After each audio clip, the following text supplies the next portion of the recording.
Hello అండి. మామిడిపళ్ళు season వచ్చేసింది కదా! మామిడిపళ్ళు. అయితే ఇప్పుడు నా చేతిలో ఉన్న ఈ మామిడి పళ్ళు రెడ్‌గా పైనున్నాయి కదా! వీటిని సువర్ణ రేఖలంటారండి. అయితే ఈ పండు కింద పడిందో ఏమోనండి, కొద్దిగా పాడైంది. అందుకని దీన్ని మొత్తం పాడైనంత వరకు క్లీన్ చేసేస్తున్నాను. వేరే పండు ఏదైనా అంటే లైక్ బనానా ఏమైనా పక్కకు పెట్టి ఉందేమో ఒక హాఫ్ గాని పాడైంది కానీ, ఇది పూర్తిగా అలా అని పాడవలేదు. కొద్దిగా మొదల దగ్గర పాడైంది కనుక దాన్ని నీట్‌గా క్లీన్ చేశాను. ఎందుకంటే మ్యాంగో కదా! అసలే ప్రాణం ఒప్పదు.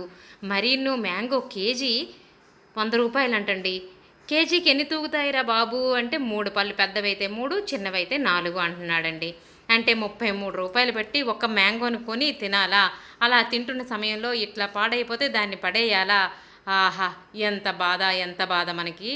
ఏం చేస్తాం చెప్పండి? ఇంత బాధని తట్టుకుంటూ కూడా దాన్ని కట్ చేసి తింటుంటే ఆహా! అనిపించిందనుకోండి. ఈ వీడియో మీకు నచ్చితే please like and subscribe. Thank